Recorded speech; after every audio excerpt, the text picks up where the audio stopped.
नमस्कार दोस्तों, हमारे YouTube चैनल पार्थ भक्ति कथा में आपका एक बार फिर से हार्दिक स्वागत है। आज हम आपको कार्तिक मास के 13वें अध्याय की कथा सुनाने जा रहे हैं। कृपया करके ध्यान पूर्वक सुनिए। हरे कृष्णा, कृष्ण भगवान की जय। इतनी कथा सुनकर राजा पृथु ने कहा कि हे महाराज, कृपया करके भगवान की पूजा का महात्म्य कहिए। तब नारद जी कहने लगे कि हे राजा, जो हंसी में भी भगवान का भजन करता है वह परम पद को प्राप्त हो जाता है, परंतु जो श्रद्धा पूर्वक भजन करता है उसका तो कहना ही क्या है। इस संबंध में हम तुमको एक पुराना इतिहास सुनाते हैं। कलिंद पर्वत पर बसे दीर्घपुर नाम के नगर में अति धर्मात्मा, प्रजा को पुत्र के समान पालने वाला सुबाहु नाम का राजा राज्य करता था। उसके धूम्रकेश नाम वाला अति दुष्ट, चोर, जुआरी, पर स्त्रीगामी तथा व्यभिचारी एक पुत्र था। उसकी यह दशा देखकर उसके पिता राजा सुबाहु ने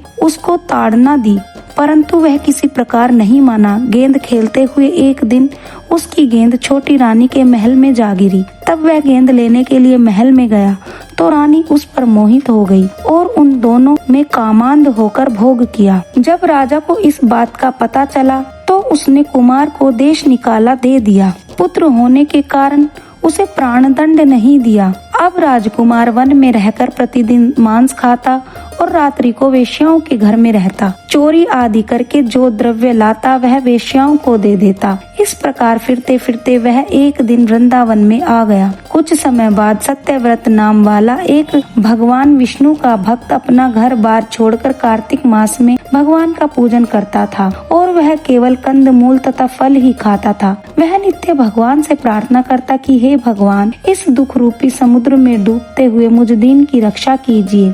श्री राधा जी सहित मैं आपको नमस्कार करता हूँ।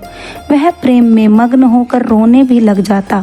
इसी प्रकार वह नित्य प्रति करता। दैव योग से एक दिन धूम्रकेश ने उस ब्राह्मण की यह क्रिया देखी। जब रात्रि को घर आया तो वहाँ आकर वैश्य के सामने उसने भी मिट्टी की मूर्ति बनाकर वैसे ही सब कृत्य किया। अंत में उसी भांति स्तुति आदि करके रात्रि को वैश्य के घर में ही सो गया। दैव योग से राजा के दूत भी उसी समय वहाँ आ गए और उनके हाथ से धूम्रकेश वहाँ मारा गया और यमदूत उसको महापापी समझकर मारते हुए पकड़कर उसको यमराज के पास लाए। उसको देखते ही यमराज खड़े हो गए तथा उसको पाद्य अर्घ्य आदि प्रदान किया। फिर अपने दूतों से कहा कि तुमको धिक्कार है, जब तुमसे हमारा कहना है कि विष्णु भक्तों को यहाँ पर मत लाओ, फिर धूम्रकेश को यहाँ पर क्यों लाए। उसने चाहे हास्य से ही कार्तिक मास का व्रत वृंदावन धाम में किया, मगर फिर भी यह वैकुंठ में जाने के योग्य है।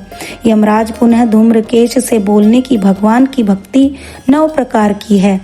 उनकी कथा सुनने से राजा परीक्षित, कीर्तन से सुखदेव, स्मरण से प्रहलाद, पाद सेवा से लक्ष्मी, पूजा से पृथु, वंदना से अक्रूर, दास भाव से सुग्रीव, मित्र भाव से अर्जुन, आत्मनिवेदन से राजा बलि जिस प्रकार परम पद को प्राप्त हुए हैं, उसी प्रकार तुमने भी चाहे हास्य से ही भगवान की पूजा की, परंतु फिर भी तुम स्वर्ग के अधिकारी हो। यद्यपि तुम अपने कर्मानुसार पहले नरक के अधिकारी थे, मगर अब वैकुंठ के अधिकारी हो।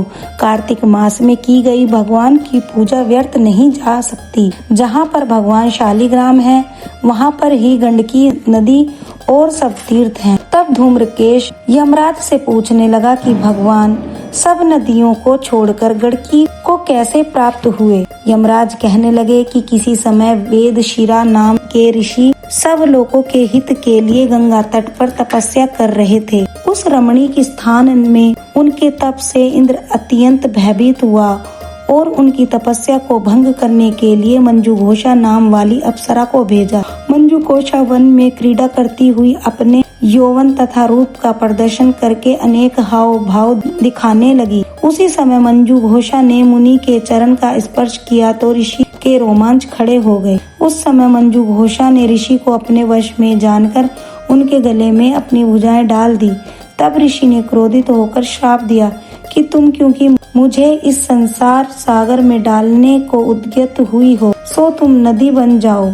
तब मंजुघोषा कहने लगे कि हे मुनि, मैं श्राप योग्य नहीं हूँ, आप मुझे क्षमा कर दीजिए। तब मुनि कहने लगे कि जिस समय विष्णु वृंदा के शापवश शिला रूप होकर तुमसे गंडकी नदी में स्थित होंगे, तब तुम भगवान को धारण करने वाली होंगी, अतः तुम्हारा श्राप वरदान में भी अधिक श्रेष्ठ होगा। यमराज कहने लगे कि हे राजकुमार, अब तुम विष्णु लोक को जाओ। तब धूम्रकेश सुंदर विमान में बैठकर वैकुंठ लोक को चला गया। इसी प्रकार कार्तिक महात्म्य का 13वां अध्याय भी समाप्त हुआ।